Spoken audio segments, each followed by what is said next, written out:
Let's fix this issue that drives is not detecting.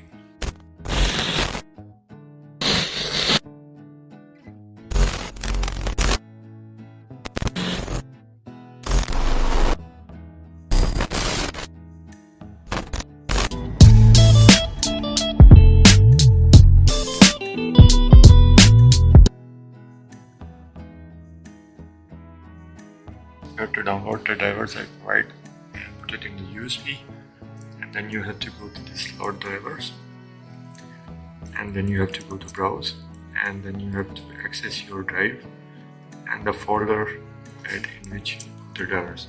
There you go. Now we have to click next.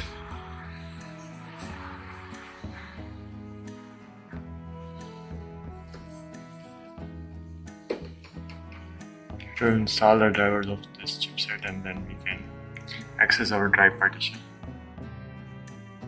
A few moments later.